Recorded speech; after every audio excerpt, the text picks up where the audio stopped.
Dream come true സിനിമയാണ്. കാരണം cinema സ്വപ്നം കണ്ട കാലം മുതൽ തന്നെ നമ്മുടെ ഒരു പ്രോഡക്റ്റ് പുറത്തേക്ക് കൊണ്ടുവരണം എന്നുള്ള ഭയങ്കര ആഗ്രഹം ഉണ്ടായിരുന്നു. സോ അത് സാധിച്ചതാണ് തേരി മേരിയിലൂടെ. അപ്പോൾ അതിൻ്റെ സ്ക്രിപ്റ്റ് റൈറ്ററായിട്ടാണ് ഞാൻ വന്നത്. പക്ഷേ പിന്നെ പല സാഹചര്യങ്ങൾ വന്നപ്പോൾ അതിൻ്റെ ഡയറക്ഷൻ ഏറ്റെടുക്കേണ്ടി വന്നിട്ടുണ്ട്.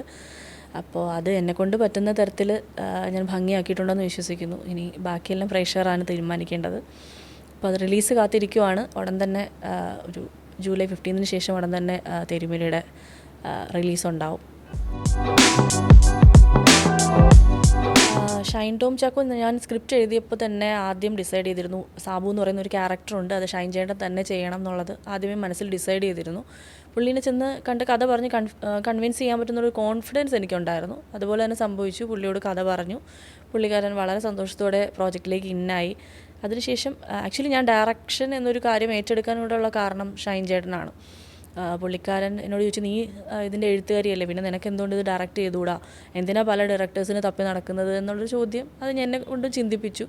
അത് നമ്മുടെ പ്രൊഡ്യൂസറും ഓക്കെ പറഞ്ഞപ്പോൾ ഞാൻ സംവിധായികയായി. അപ്പോൾ ഷൈൻ ചേട്ടൻ ഈ പടത്തിൻ്റെ ആദ്യം മുതൽ അവസാനം വരെ വളരെ നന്നായിട്ട് കോപ്പറേറ്റ് ചെയ്തിട്ടുള്ള ആളാണ്. അപ്പോൾ he's like my brother actually. Sumathi വളവ് എൻ്റെ ലൈഫിലെ ഏറ്റവും വലിയൊരു ടേണിംഗ് പോയിൻ്റ് എന്ന് തന്നെ പറയാം. ശരിക്കും തേരിമേരിയുടെ ഡയറക്ഷൻ ചെയ്തപ്പോൾ എനിക്ക് തോന്നിയൊരു കാര്യം, സുമതി വളവിൽ വർക്ക് ചെയ്തിട്ട് മതിയായിരുന്നു ഒരു പടം ഡയറക്റ്റ് ചെയ്യുന്നതെന്ന് എനിക്ക് തോന്നിച്ചിട്ടുണ്ട് സുമതി വളവ്. കാരണം അവിടെ അതെൻ്റെ സ്കൂളായിരുന്നു. ശരിക്കും എനിക്ക് അവിടെ നിന്ന് ഒരുപാട് പഠിക്കാനുണ്ടായിരുന്നു. അതിൻ്റെ ടീം ശരിക്കും പറഞ്ഞാൽ എൻ്റെ ഫാമിലി തന്നെയാണ്. ഇന്ന് അവരില്ലാതെ ഞാനില്ല എന്നുള്ളൊരവസ്ഥയാണ്. എന്തിനും എൻ്റെ വിഷമത്തിനും എൻ്റെ സന്തോഷത്തിനും കൂടെ നിൽക്കുന്നൊരു നല്ല ഫാമിലിയായിരുന്നു സുമതി വളവ്. പിന്നെ ശരിക്കും പറഞ്ഞാൽ ഒരു പെണ്ണ് എന്നുള്ള രീതിയിൽ എവിടെയും മാറ്റി നിർത്തപ്പെടാതെ നമ്മുടെ അഭിപ്രായങ്ങൾക്ക് വളരെ നല്ല രീതിയിൽ വില തന്നിട്ടുള്ള, നമ്മുടെ നല്ല സജഷൻസ് എടുക്കാൻ മനസ്സ് കാട്ടിയിട്ടുള്ള ഒരു റൈറ്ററും, അതുപോലെ തിരക്കിട്ട് ഡയറക്ഷൻ ചെയ്യുന്നതിൻ്റെ ഇടയിലും എന്നെ വിളിച്ചിരുത്തി സ്ക്രീനിൻ്റെ മുന്നിലിരുത്തിയിട്ട് എന്തൊക്കെയാണ് ഷോട്ട്സ്, ഇതൊക്കെ നീ കണ്ട് മനസ്സിലാക്കണമെന്ന് എന്നോട് പറഞ്ഞ വിഷ്ണുവും, ഇവരെല്ലാം ശരിക്കും പറഞ്ഞാൽ എനിക്കൊരു സ്കൂൾ അനുഭവമാണ് തന്നത്. സിനിമ ഞാൻ വേറൊരു ആംഗിളിൽ നോക്കിക്കാണാൻ തുടങ്ങിയത് സുമതി വളവിലാണ്. Pablo party actually writer Abhilash പിള്ളയുടെ ഏറ്റവും വലിയൊരു ഡ്രീം പ്രോജക്റ്റായിരുന്നു. അപ്പോൾ പുള്ളിക്കാരന് അത് ആദ്യം മുതലേ തന്നെ ഒരു ഫീമെയിൽ ഡയറക്ടർ ചെയ്താൽ നന്നാവും എന്നൊരു തോന്നലുണ്ടായിരുന്നു. കാരണം ഇത് കുറച്ച് അധികം സ്ത്രീകൾ ഉള്ളൊരു പടമാണ്, അവരുടെ ഒരു ട്രാവലാണ് സ്റ്റോറി. അപ്പോൾ ചേട്ടൻ്റെ മൈൻഡിൽ അങ്ങനെ ഒരു കൺസെപ്റ്റ് ഉണ്ടായിരുന്നു.